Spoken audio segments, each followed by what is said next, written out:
हर सदी में कोई एक ऐसा इंसान आता है जो अपने जज्बे से दुनिया का रुख बदल देता है, जिसने फुटपाथ पर डिक्शनरीज बेचकर पढ़ाई का खर्चा निकाला और आज बड़े बड़े बिजनेस टाइकून्स उसे कंसल्ट करके डिसीजंस लेते, अनफिट एज अ ट्रेनर बोलकर। कंपनीज ने जिसको रिजेक्ट किया था, आज वो एशिया का नंबर 1 मोटिवेशनल स्पीकर का अवार्ड जीत चुका है। और एक ऐसे बिजनेस कोच जिनकी लर्निंग्स अपनाकर कितने ही डूबते हुए बिजनेस और स्टार्टअप्स अपने पैरों पर खड़े हो गए और आज लाखों करोड़ों में खेल रहे।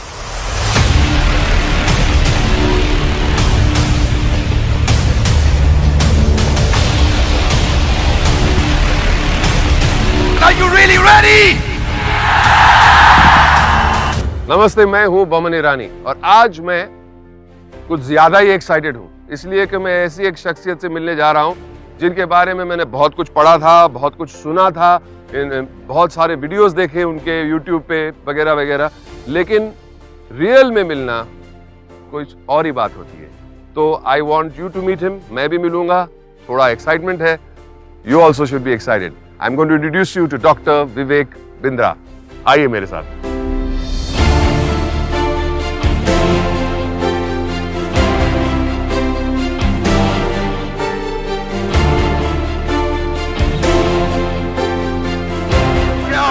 Such a joy. बहुत खुश हूँ, बहुत खुश हूँ। Amazing. You could make it, huh? That was the main thing. I had to come. कैसे भी करके। बहुत नुकसान हुआ है, मैं आपको बताऊंगा क्यों। मैंने बहुत सारे डेट ब्लॉक कर, मैंने अभी नहीं बताऊंगा। But I'm so happy to see you. I am so happy to see you. You could make it. क्या बस अब वहाँ बैठे हैं। उस तरफ चलो। Let's go. Please come. Thank you. Thank you very much. क्या बात है sir. Thank you. Thank you. Very proud to be here. बहुत खुश हूँ मैं आज यहाँ पे आया हूँ। लेकिन आपसे एक शिकायत है। बहुत नुकसान हुआ है मुझे। नुकसान हो गया कैसे सर?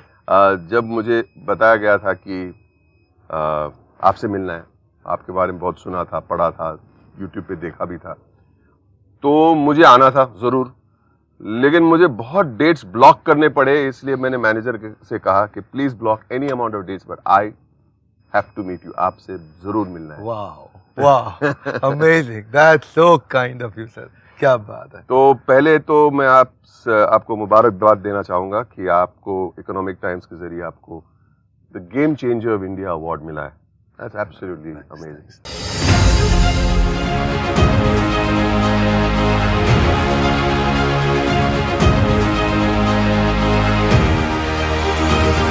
एक और शिकायत है आपसे कि आपका इतना बड़ा YouTube चैनल है, इतने हिट्स है, इतने सब्सक्राइबर्स है, इतने फॉलोअर्स है, लेकिन आप बहुत लो की है।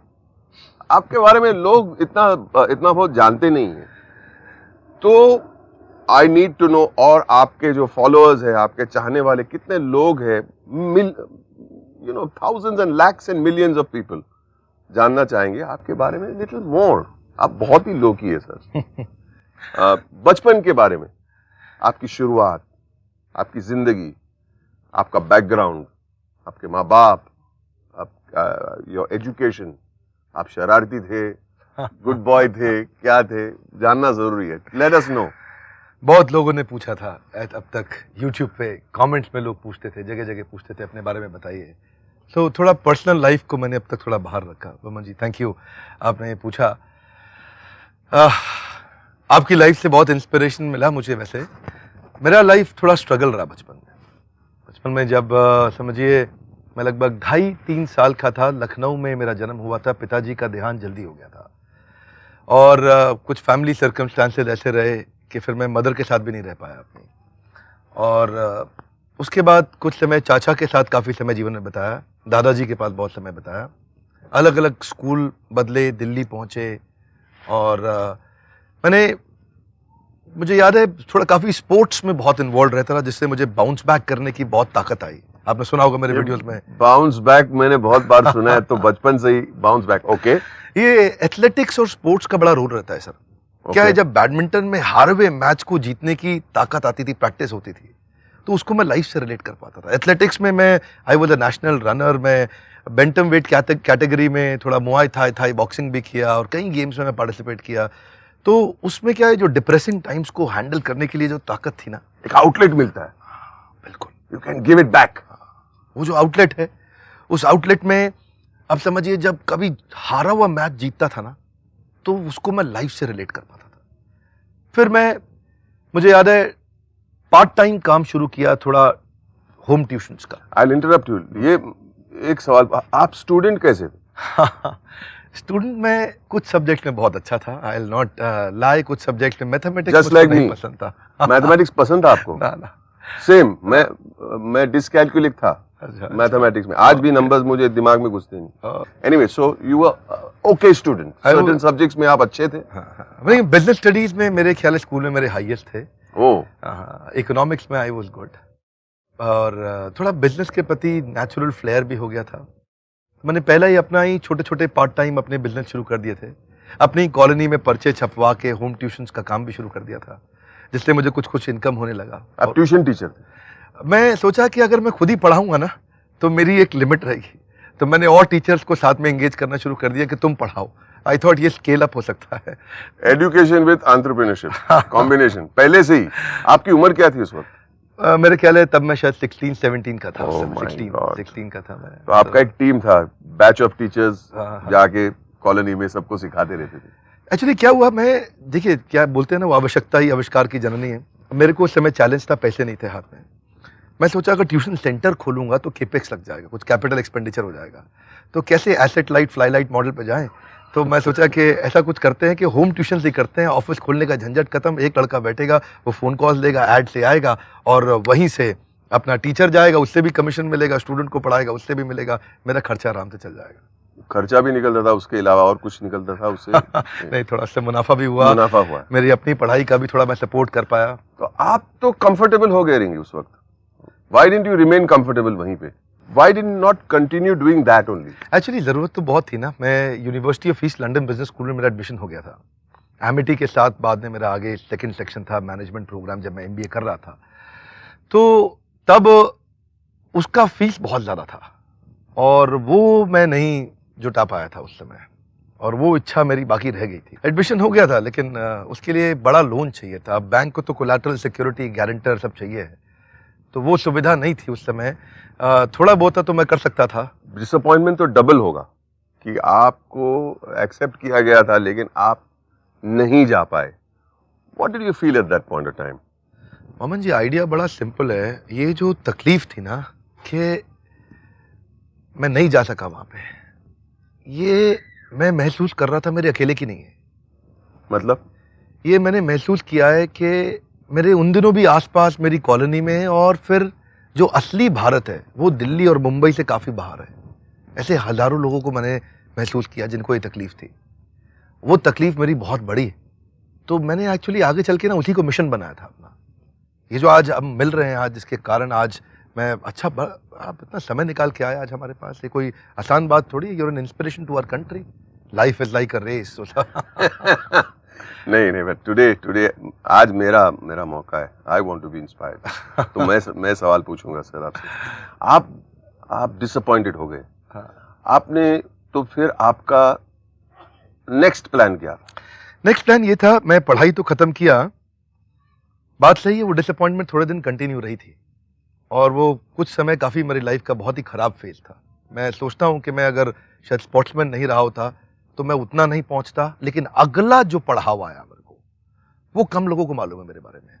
अच्छा। I became a monk after my education. मैंने सोचा कि अब माता पिता भी नहीं है, कोई ऐसे सगे भाई बहन भी नहीं दिख रहे हैं, कुछ और दिख नहीं रहा है आसपास। मैं सोचता हूँ कि क्यों नहीं इस जीवन को भगवान की, समाज की सेवा में लगा दूँ। So 4 years I left my life and I became a monk. This is when I started living a brahmachari life. भिक्षा मांगना, सेवा करना, शास्त्र पढ़ना और गरीब बच्चों की सेवा करना, तो मैं उसी तरफ चला गया था। बहुत सुकून मिलता है सब चीज़ों बहुत में। बहुत सुकून नहीं, ताकत बहुत मिला उससे। ताकत नहीं। सुकून के साथ ताकत बहुत मिला, क्योंकि भगवत गीता में कृष्ण ने ऐसे ऐसे श्लोक बताए हैं जहाँ पे अर्जुन वास्तव में बहुत डिप्रेस था, और जो खड़ा हुआ वो वो मैं महसूस करता था। और वो मैं महसूस करता था कि शायद मैं अर्जुन तो नहीं हूं, लेकिन अर्जुन की तरह सुनने का प्रयास कर रहा हूं। और वहां से ऐसा इंस्पिरेशन मिला कि कृष्ण ने मतलब जगह जगह बताया कि एक होपलेस एंड को एंडलेस होप कैसे बनाएं, एक ब्रेकडाउन को ब्रेक थ्रू कैसे बनाएं। क्राई नहीं करना है, ट्राई करना है। अच्छा, उसके पहले या उसके बाद मेरा मानना है कि आप रोड पे डिक्शनरीज बेचते थे। हाँ, बिल्कुल ठीक है। इसके पहले कि इसके बाद? हाँ नहीं, इसके पहले था वो, इसके पहले था। ये कॉलेज टाइम में मैं क्या करता था, शाम के समय डिक्शनरीज का एक बड़ा बैग लेके जाता था। और मेरे ख्याल है, मुझको याद है, एक डिक्शनरी पे मुझको 25-30 रुपया बचता था, और अगर ज़्यादा बेच दूँ तो 50 रुपया तक बच जाता था। 600 रुपये की एक डिक्शनरी होती थी, बड़ी अच्छी। तो ऑक्सफोर्ड वाली? हाँ, ब्लू एंड रेड। हाँ, बिल्कुल बिल्कुल। आज मैं बच्चों को देखता हूँ जब रोड पे डिक्शनरी बेचते, तो I will feel a new kind of relationship with that person. क्योंकि अच्छा, तो आप वहां से आप इस्कॉन चले गए। हाँ, और ब्रह्मचारी बन गए। हाँ। वहां से आप एंटरप्रेन्योर कैसे बने? क्या चेंज आया? किसने आपको एडवाइस किया? क्या आप अंदर से आपने, किसी ने आपको कहा, और you told yourself? What was that change? ये चेंज ना, मैं भगवत गीता पे लेक्चर लिया करता था। ओके। और भगवत गीता के बारे में मैं काफ़ी कॉलेजेस में जाके, कहीं कॉर्पोरेट्स में जाके, while wearing dhoti kurta, while wearing the robes, I used to go and deliver speeches there. और बाद में मेरे गुरुदेव ने मुझे कहा कि आप ज़्यादा अच्छी सेवा कर सकोगे जब आप बाहर संसारिक जीवन में रहोगे।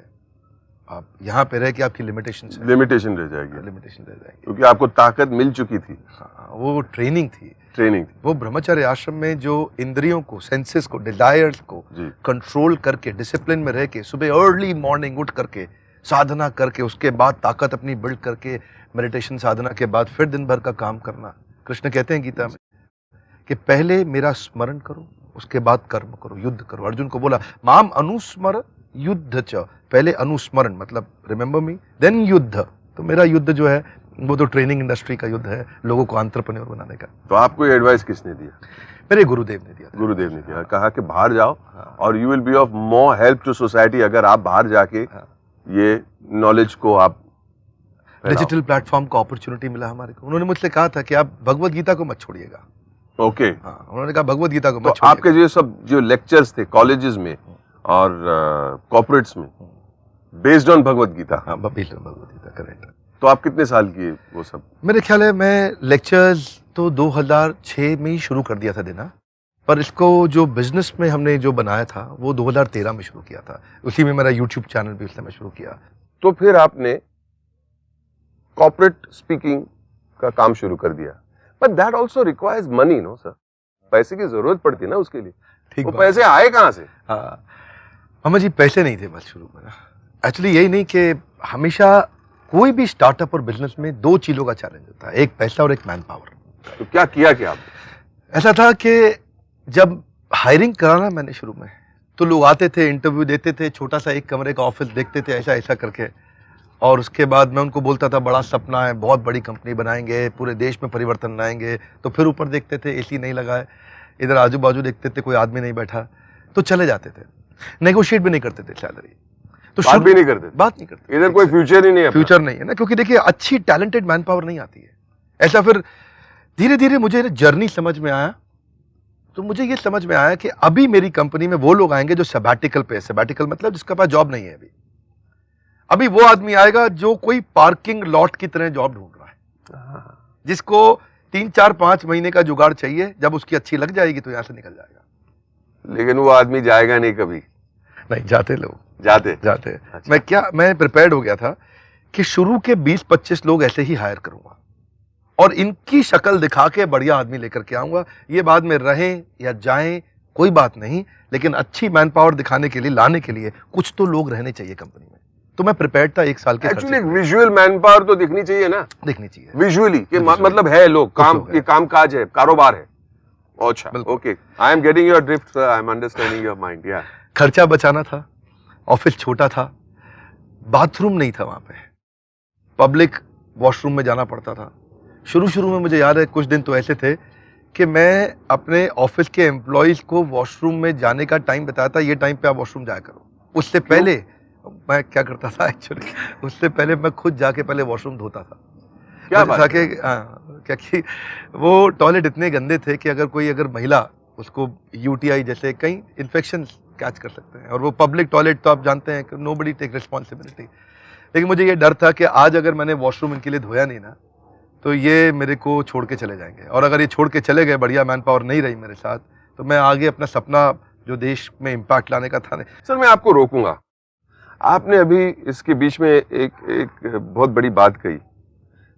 अगर ये लोग चले जाएंगे, आपने कहा टॉयलेट की वजह से, मैंने आज तक नहीं सुना कि कोई भी काम करने आता है वो टॉयलेट की वजह से ये भी ऐसा कोई प्रॉब्लम होता है, पर आपने ये कहा कि अगर ये लोग चले जाएंगे तो मेरा वो जो बड़ा सपना है वो अधूरा रह जाएगा। तो बिफोर वी गो ऑन, मुझे ये सुनना है कि ये बड़ा सपना, ये सपना क्या था आपका? सपना बड़ा सरल था कि जो तकलीफ मैंने सही, आज हम मानते हैं, मैं हमेशा बोलता हूं कि हमारा जो कंटेंट है वो पेरिस के लिए नहीं है, पीलीभीत के लिए है, वो भागलपुर के गांव के गरीब बच्चे के लिए, बॉस्टन के लिए नहीं बना रहे हम लोग, हम मैनहट्टन, मैनचेस्टर, मेलबर्न के लिए नहीं बना रहे, हम मोगा के लिए बना रहे हैं। तो वो जो देश में बड़ी क्रांति लानी थी, उसके रेवोल्यूशन की जर्नी को मैं पहचान रहा था, और वो बड़ा सपना जो था ना, वो यही था कि अगर एक आम आदमी को हम अफोर्डेबल एजुकेशन दे दिया मैनेजमेंट का, और 5 बेस्ट यूनिवर्सिटीज है, हार्वर्ड है, वॉटन है, स्टैनफोर्ड है, INSEAD है, लंदन स्कूल ऑफ बिजनेस है, अगर ये 5 बेस्ट यूनिवर्सिटीज इस लेवल का कंटेंट हम दे सकें, तो उसके लिए मैन पावर चाहिए था, मैं अकेला नहीं कर सकता था। अब शुरुआत कहां से होती है? From the washroom. हाँ जी, सोचो हाँ जी, कि आपका जो सपना था, मतलब you are talking about Stanford and Wharton and Princeton, लेकिन आप टॉयलेट साफ कर रहे हैं वो सपना प्राप्त करने के लिए। I have never heard of anything, मेरे लाइफ में मैंने ऐसी बात कभी सुनी नहीं, जो एक इंसान बोल रहा है कि मेरा सपना वर्ल्ड क्लास से भी वर्ल्ड क्लास का लक्ष्य है मेरा, और लेकिन शुरुआत मैं करूंगा टॉयलेट साफ करने से। I can not imagine this, I can not even conceive कि ऐसी कहानी कोई लिख सकता है। दुनिया में लोगों ने बहुत स्ट्रगल देखे हैं, बहुत, लेकिन ये बहुत यूनिक स्ट्रगल है। जी जी, तो मुझे बहुत कुछ और जानना है इसके बारे में। मैं एक दफा, बड़ा अमेजिंग एक्सपीरियंस था मुझे, कि पानी की टंकी हमारी खराब हो गई थी, लीक कर गई थी छत पे, बाथरूम में जो पानी जाता था। अब क्या होता है, एम्प्लॉइज के मन में छोटी भी नेगेटिविटी आती है तो नीचे चाय की टपरी पे जाकर के आपस में बात करते हैं, ये कंपनी में दम नहीं है, चलेगी नहीं कंपनी, ये निकल यहाँ से, ये साथ साथ ढूंढता रहे। तो वो मन में स्ट्रेस रहता था कि मैन पावर को कैसे हम इन्वॉल्व करें, कैसे उनका ध्यान रखें। अब वो टंकी जब लीक कर रही थी तो पानी फिर से खत्म हो जाएगा बाथरूम में, तो मैं क्या करता था, छत पे जाता था, और छत की छोटी सी एक और छत होती थी ऊपर, जिसके ऊपर 4 पानी की टंकी थी। मैंने वहां बाल्टियां 2 रख रखी थी, जब यहाँ पानी खत्म हो तो मैं दूसरी टंकी से मैनुअली बाल्टी निकाल के इस टंकी में भरता था, ताकि एम्प्लॉइज को कोई तकलीफ ना आए, उनको वॉश बेसिन जाना है, लंच के बाद हाथ मुंह धोना है, कुछ करना है, कोई मुश्किल ना आए। ये शुरुआत में पैसा बचा के धीरे धीरे मैंने एक्चुअली पैसा अपने पे खर्च नहीं करता था। मैं आज भी अपने घर में रहता हूँ, आज आप घर पे हैं हमारे, मैं कुर्ता पजामा सिंपल लाइफ में रहता हूँ। मैं अपने पे खर्च नहीं किया, मैं चाहता था कि एम्प्लॉइज को रिटेन करें, और फिर धीरे धीरे अच्छी मैन पावर आई, उन्होंने हमारी वैल्यूज देखी, समझा, पहचाना, और फिर रुक गए। आज भी जो लोग उस समय मेरी कंपनी की शुरुआत में थे, उनमें से लगभग सारे लीडर्स आज भी हमारे साथ हैं, कोई छोड़ के नहीं गया हमारे को। बिकॉज दे हैव सीन, देख रहे कि ये इंसान क्या क्या कर रहा है, टंकी के चढ़ रहा है, जाके हम बाथरूम में जाने के पहले जाके खुद साफ कर रहे हैं। It's very inspiring sir. एक दफा मैं आपको बताता हूँ, मैं क्योंकि था तो मैं मंदिर में ब्रह्मचारी आश्रम में, तो बिजनेस का डायरेक्ट एक्सपीरियंस नहीं था, बिजनेस फैमिली नहीं थी। एक दफा कुछ ऐसा गलती हो गया था मुझसे, और ऐसा समय आया था, 2016 की बात है। उस समय मेरी बड़े 5-6 बड़े कॉर्पोरेट के प्रोजेक्ट थे। वैसे सब कॉर्पोरेट हमसे काम करते थे, लेकिन ये बड़े लार्ज साइज प्रोजेक्ट थे। इनके दम पे हमने काफी बड़ी मैन पावर हायर करी थी, लगभग 100 लोग के आसपास हो गए थे टीम में 2016 में। और अचानक कुछ ऐसा हुआ कि मेरे 6 प्रोजेक्ट इकट्ठे खत्म हो गए बिना पैसा दिए, 3-3 महीने का पैसा पेंडिंग था। अच्छा, आउटस्टैंडिंग मतलब उन्होंने मेरे को दिया नहीं। अब ये आउटस्टैंडिंग का भी जो चक्कर है लोग बहुत आइडेंटिफाई करते हैं हाँ बहुत high। इसकी वजह से बहुत सारे बिजनेस खत्म हो उनके भी सॉल्यूशंस होंगे आपके अरे पास बिल्कुल बिल्कुल you must be on your तो हम सिखाते हैं। सिखाते हैं लोगों को anyway go on sir employees के प्रति कमिटमेंट बहुत जरूरी है। वो मैंने ऐसा सिखाया और ऐसा खुद प्रैक्टिस किया कि जब हमारी कंपनी में पैसा आना बंद हो गया अचानक, और मुझे याद है 23 जून 2016 थी, और मुझे अचानक पता चला कि 3-3, 4-4 महीने से पैसा आया नहीं, और क्लाइंट ने अचानक ईमेल करके बोल दिया कि हम प्रोजेक्ट डिसकंटिन्यू कर रहे हैं, और अचानक कंपनी में सब हड़कंप हो गया। हमारे यहाँ तनख्वाह देने की तारीख थी 7 जुलाई। हर महीने की 7 तारीख को हम तनख्वाह देते हैं। 7 तारीख से पहले 23 जून से 30 जून तक मैंने तैयारी करके अपने मकान को बेच दिया, और लोगों को पता नहीं, आज भी मेरे एम्प्लॉयज को नहीं पता थी ये बात, बहुत लंबे समय तक उनको नहीं पता थी कि मैं 7 जुलाई की मेरी कमिटमेंट है, क्योंकि हमने अपनी लाइफ में पहले दिन ही सोच लिया था कि एम्प्लॉयज की सैलरी जिंदगी में कभी डिले नहीं होने देंगे। एक भी दिन ऐसा नहीं होगा जब मैं स्टार्टअप में पैसा नहीं होता, लेकिन कैसा भी करके इनकी सैलरी टाइम से पहुंचाएंगे, मैं नहीं दूँ, अगर कुछ भी नहीं मिलेगा मेरे को चलेगा। वही हुआ। 7 तारीख को सबको सैलरी मिली, लेकिन धीरे धीरे लोगों को पता चल गया था कि हालत खराब है कंपनी की, बहुत हालत खराब है। तो वही हुआ, 100 में से काफ़ी सारे कुछ एम्प्लॉय छोड़ के गए, कुछ को हमें भी थैंक यू बोलना पड़ा, कुछ को हमें बोलना पड़ा थोड़ा रुको, थोड़ा बताएंगे आपको, थोड़ा और कहीं काम कर लीजिए थोड़े दिन के लिए। उनको 1 महीने का नोटिस का पैसा दिया, उनकी तनख्वाह का पैसा दिया, वो लोग गए, और वहाँ से मेरा वो जो भगवत गीता की ताकत थी ना, वहाँ से मैं फिर से खड़ा हुआ, और 3 से 4-5 महीने के अंदर अंदर हमने कंपनी का फिर से टर्न अराउंड ला दिया। बाउंस बैक बैडमिंटन, हाँ जी बिल्कुल, स्पोर्ट्स, हाँ the sportsman in you came alive.